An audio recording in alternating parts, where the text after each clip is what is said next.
करने जा रही है। भाजपा प्रदेश अध्यक्ष डॉक्टर राजीव बिंदल की अगुवाई में यह आंदोलन होगा।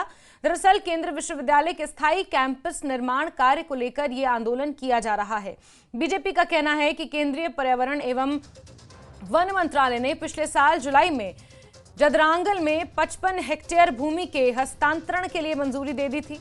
वन विभाग ने CUHP को वन भूमि हस्तांतरण के लिए राज्य सरकार को 30 करोड़ रुपए का अनुमान भेजा था।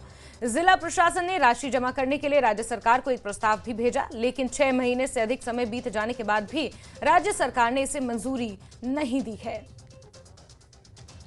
और चलिए सीधे रुख करते हैं, हमारे सहयोगी विचित्र का इसी खबर पर ज्यादा जानकारियों के साथ जुड़ गए हैं।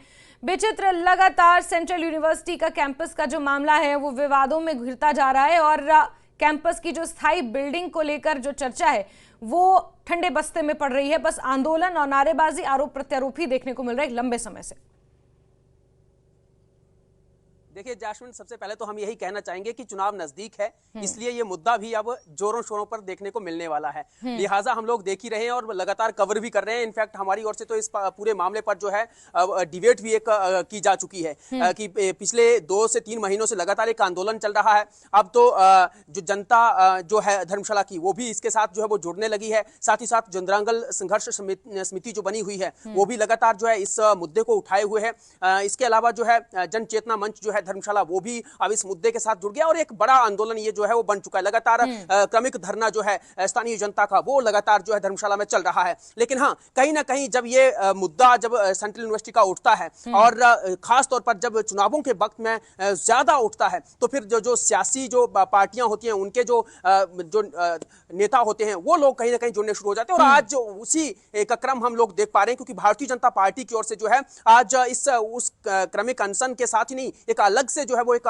मूवमेंट किया जा रहा है, एक बड़ा आंदोलन इनकी ओर से जो है वो यहाँ पर किया जा रहा है। लेकिन कोई ये सवाल पूछे कि आखिरकार इन सब के लिए जिम्मेदार है कौन, इसलिए भी ये सवाल उठ रहा है क्योंकि साल 2007 का वो दिन, 15 अगस्त 2007 का वो दिन था जब तत्कालीन प्रधानमंत्री मनमोहन सिंह ने जो है दिल्ली के लाल किले से ये घोषणा करी थी कि जिन राज्यों में केंद्रीय विश्वविद्यालय नहीं है वहां पर उनकी सरकार जो है वो केंद्रीय विश्वविद्यालय खोलेगी। अब 2009 में जो है राष्ट्रपति की ओर से इस बात को मंजूरी दे दी गई और फिर इसका प्रावधान किया गया कि अब हिमाचल प्रदेश में भी कांगड़ा संसदीय क्षेत्र में खासतौर पर जो ये सौगात जो दी जाए। तो कांगड़ा संसदीय क्षेत्र को ये सौगात मिली थी। 630 एकड़ जो जमीन है वो बाकायदा चिन्हित की गई थी अपर धर्मशाला की जो वादियां हैं वहां पर, और वहां पर फिर उस पर क्वेरी ये लगा दी गई कि यहां पर तो भारी बारिश होती है, ये तो सिस्मिक जोन में आता है और इसलिए जो है यहां पर ये सेंट्रल यूनिवर्सिटी का कैंपस नहीं बन सकता है। लिहाजा उसको मद्देनजर रखते हुए फिर उसके बाद जो है शाहपुर में इसका परिसर खोल दिया गया। इसके अलावा देहरा में फिर जमीन ढूंढी जाने लगी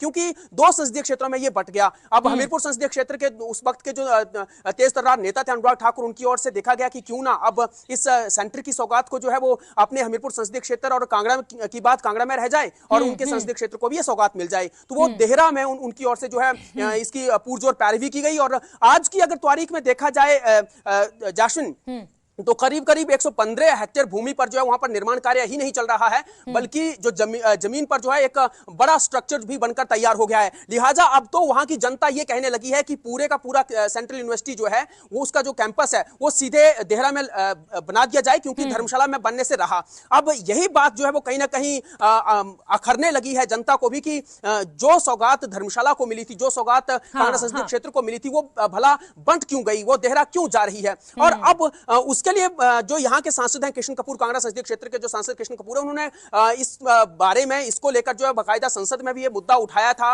उन्होंने तत्कालीन जो उस वक्त के जो मानव संसाधन मंत्री थे उनके साथ भी जो है मुलाकात करी थी और पर्यावरण मंत्रालय से जो है मंजूरी ली थी। धर्मेंद्र प्रधान उस वक्त पर्यावरण मंत्रालय के मंत्री थे, तो उनसे मंजूरी बाकायदा दिलवा दी थी। लेकिन जुलाई में ये मंजूरी मिली और आज दिन तक 30 करोड़ जमा करवाने को कहा गया है कि 57.10 हेक्टेयर भूमि जो अब चिन्हित तो हुई है धर्मशाला के जदरांगल में, वहां पर जो है भूमि निर्माण को हरी झंडी दे दी जा चुकी है। लेकिन सिर्फ और सिर्फ इतना सा अमाउंट है, एक मीगर अमाउंट है 30 करोड़ रुपए का, जो कि राज्य सरकार को पर्यावरण मंत्रालय को जमा करवाना है और वही नहीं किया जा रहा है। 6 महीने से ज्यादा का वक्त गुजर गया है जास्मिन, और उसी को लेकर जो है सवाल ये उठ रहा है कि भैया सरकार जो है अब ये अमाउंट जो है वो जमा क्यों नहीं करवा रही, इसके पीछे की वजह क्या है। और दूसरी तरफ देखा जाए जी विचित्र, अगर राजनीतिक चश्मे से इस पूरे सिचुएशन को देखा जाए तो क्योंकि सुधीर शर्मा कहीं ना कहीं जिस तरह से पिछले कुछ समय से पार्टी के साथ उनकी तनातनी की खबरें सामने आ रही हैं, वो पोस्टर छपवा देते हैं लेकिन मुख्यमंत्री उप मुख्यमंत्री का उसमें चेहरा नहीं होता,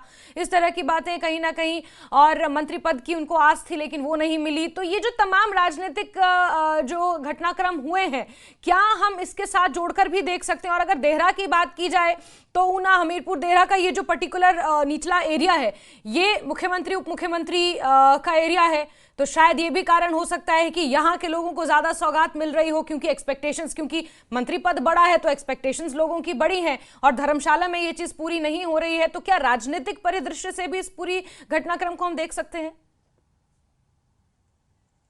निश्चित तौर पर देखिए जास्मिन, कहीं ना कहीं मुद्दा तो अब जो है ना वो सियासी, हमने जैसे कहा है ना कि चुनाव आ गए हैं तो ये मुद्दा भी जोरों शोरों से उठेगा। ये पहली मर्तबा नहीं उठा है। साल 2019 में जब लोकसभा का चुनाव थे उस वक्त तो दोनों ही जगहों पर, देहरा में भी और जुद्रांगल में भी जो है वो शिलान्यास कर दिया गया था, भूमि पूजन कर दिया गया था बाकायदा, और कहा गया था कि अब जो है वो 250-250 करोड़ रुपया जो है वो दोनों ही जगहों पर जो वो खर्च किया जाएगा, स्थायी परिसर का निर्माण कार्य जो अब युद्ध स्तर पर शुरू हो जाएगा। लिहाजा हम लोगों ने देखा कि अब जो मशीनरी जुद्रांगल की थी वो तो अब यहाँ से लेकर कॉन्ट्रैक्टर जो है वो निकलने शुरू हो गए थे, उनको जुद्रांगल संघर्ष समिति ने रोका। लेकिन देहरा की अगर बात करें तो देहरा में काम जोरों शोरों पे चल रहा है और भवन जो है वो बनकर तैयार हो रहे हैं। तो देखा जाए तो अब 2009 से लेकर अब तक पार्टियां कौन सी रही, कभी कांग्रेस रहती है तो कभी भारतीय जनता पार्टी होती है। डबल इंजन की सरकार भी तो हमारे यहाँ पर 2017 के बाद से देखने को मिली है हिमाचल प्रदेश में, फिर भी सरकार काम जो है वो नहीं हो पाया, स्थायी परिसर का निर्माण कार्य नहीं हो पाया। अब क्योंकि इस बात को खुद सुधीर शर्मा ने भी जो है जोरों शोरों पर उठाया है कि देखिए इन दोनों का खामियाजा जो है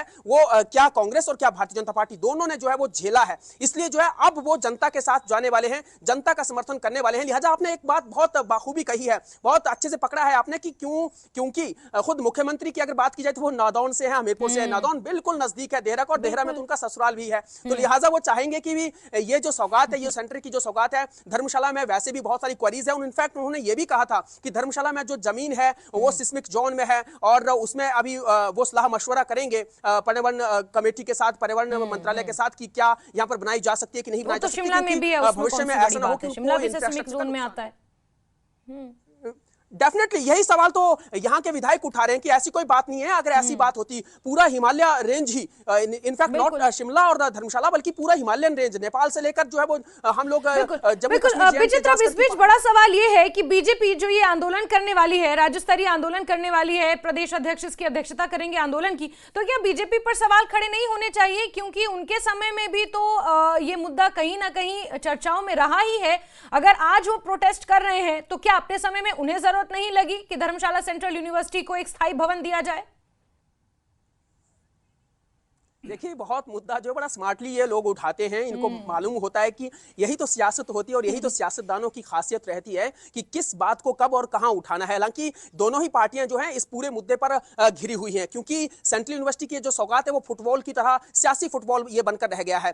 कभी ये देहरा, कभी शाहपुर, कभी धर्मशाला के इर्द गिर्द ये जो है वो घूमता रहता है। अब क्योंकि जो बजट आया हुआ था वो मार्च महीने तक जो है वो लैप्स होने की कगार पर पहुंच गया था, इसलिए ये मुद्दा जो है यहाँ धर्मशाला के लोग समझ गए हैं कि ऐसा ना हो कि ये जो बजट है वो लैप्स हो जाए, इसलिए उन्होंने अब इस मुद्दे को बड़ा जोरों शोरों पर उठाया, एक मूवमेंट इन्होंने अख्तियार किया है। लेकिन हाँ, कहीं ना कहीं दोनों ही पार्टियां जो हैं इस पूरे मुद्दे को लेकर कटघरे में, क्योंकि अगर इच्छा शक्ति होती तो कुछ भी बन सकता था। क्या इच्छा शक्ति के कारण जो है हम लोगों ने देखा नहीं कि उत्तर प्रदेश को इतनी बड़ी, पूरे देश को हमारे इतनी बड़ी सौगात मिली, राम मंदिर बनकर तैयार हुआ। क्या हमने ये नहीं देखा कि नया संसद भवन जो है वो बनकर तैयार हुआ महज जो एक पर्टिकुलर टाइम था उसमें, और बड़ी बड़ी बिल्डिंग।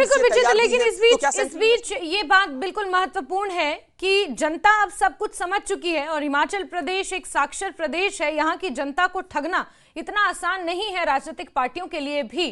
तो अब देखना होगा कि बीजेपी जिस तरह से इस पूरे मुद्दे को उठा रही है, क्या कुछ रुख रहता है, सरकार की क्या प्रतिक्रिया इस पर आती है, देखना काफी महत्वपूर्ण रहेगा। विचित्र नजर आप बनाकर रखे। बहुत शुक्रिया हमारे साथ जुड़ने के लिए, तमाम जानकारियों के लिए।